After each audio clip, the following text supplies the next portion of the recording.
Hey everyone, welcome back to the Chopper Fit Garage. My name is Brett and we make motorcycle videos and motorcycle vlogs here on the channel. Today's a follow-up video because a couple weeks ago, months ago now, I posted a Honda Rebel versus the competition, and I got a lot of feedback and a lot of comments about why they didn't compare it to this bike, or this bike, and you guys provided some incredibly good feedback, so thank you for that. So today is really just a continuation of that film that includes 4 new motorcycles as well. So let's go and roll the intro and we'll get into it. Roll it.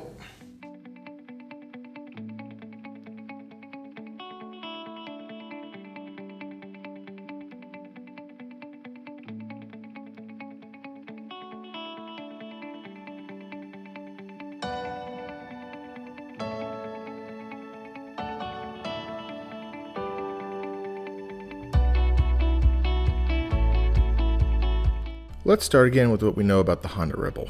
We determined last video, this is a powerhouse motorcycle for a bargain price. The Rebel comes in at 487 pounds, sporting a 101 estimated horsepower and 77 foot-pounds of torque. The power-to-weight ratio makes this thing a monster in the last comparison. The Rebel is mated to a 6-speed manual transmission with an option of automatic DTC transmission adapted from the Goldwing. The Rebel comes equipped with ABS brakes as well to safely slow down this power. It'll sport a 3.6 gallon tank, gaining 48 miles per gallon, meaning the distance between stops should put you north of 150 miles. The seat height is a nice and low cruiser height of 27.5 inches, but has a lean angle more in line with a scrambler style motorcycle. Lastly, the Rebel comes in at $9,299, which makes this little beast a huge bargain.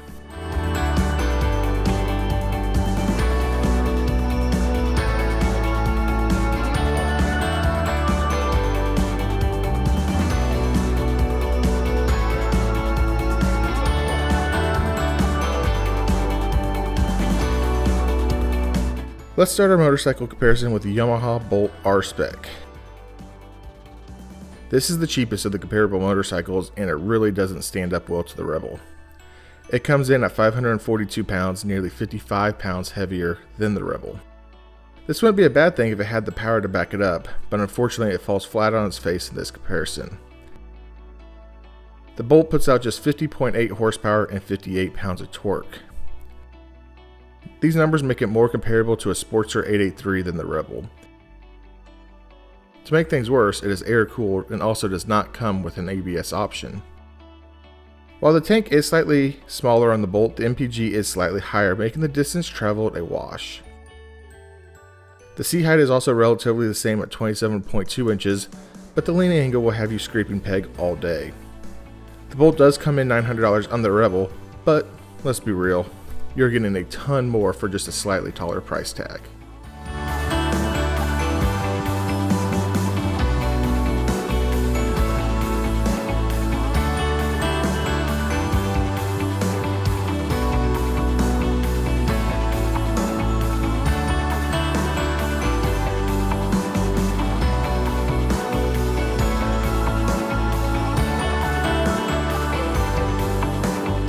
We'll up our power game for our next comparison and bring in the Suzuki Boulevard M90. The torque is a staggering 96 foot-pounds of torque, but it dies as it approaches redline with its 79 horsepower. If this was against a Harley, we would have a serious competitor. But being against the Rebel, who weighs nearly 240 pounds lighter, the Honda will outrun the M9 very easily.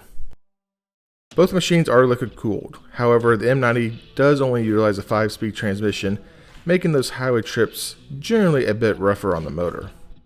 Once again, the M90 does not come with ABS, although some states may have added this as an available option.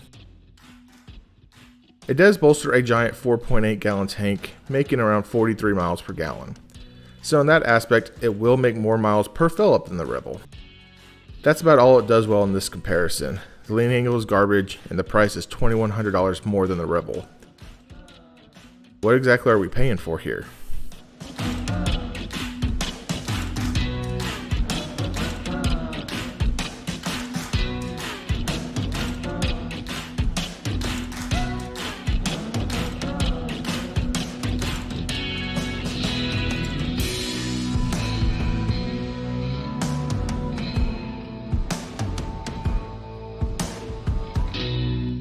Our only returning brand from the previous comparison is Triumph with their T120 Bonneville. Out of all the models compared today, it is shockingly the highest priced. Why do I say shockingly, you may ask? Simply put, you'd expect more for the price tag you are paying. The T120 is only slightly heavier than the Rebel and matches its torque, where the horsepower on the Rebel overshadows the T120 drastically. These two will be off the line in the same capacity, but the Honda will ultimately pull away from the Bonneville. Both are 6 speeds, both are liquid cooled, both come with ABS braking. The T120 gas tank is slightly bigger at 3.8 gallons and does get 4 miles per gallon more than the Rebel. Not really enough to make a drastic swing in the distance between trips. The T120's lean angle is better than our first two competitors, but is still drastically low when compared to that of the Rebel. Overall, the T120 does have many things going for it, but at this price you have to wonder, are you paying for the name and the tradition of a Triumph motorcycle?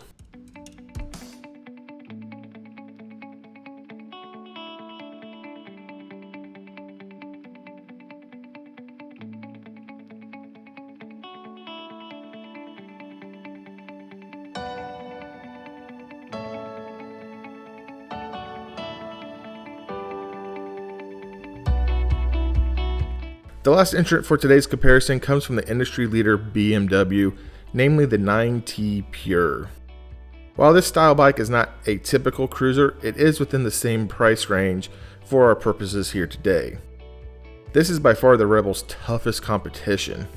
Is it even enough to dethrone it? Well, maybe. Let's get into it. The weight of 483 pounds, 109 horsepower, and 85 foot-pounds of torque does in fact beat the Rebel in all three categories. It's also rocking a 4.5 gallon tank compared to the 3.6 of the Rebel, but remarkably gets the same miles per gallon at an estimated 48 miles per gallon. The only true advantage the Rebel has here is a lower price tag by about $1,700. The price difference makes this an interesting choice. For the first time in both comparisons, this is the only bike on paper that the Rebel truly struggles against within a comparable price. But one thing not taken into consideration yet is how much cheaper the Honda will be to work on compared to the pricey German parts of the BMW.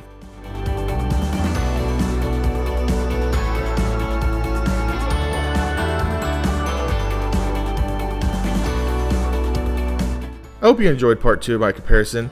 If there are any other motorcycles you would like to see, please post them in the comments below. Again, this is just a paper comparison until we can get out this spring and test ride and truly compare these motorcycles. Just because a bike is good on paper, it might not have the soul that you are looking for.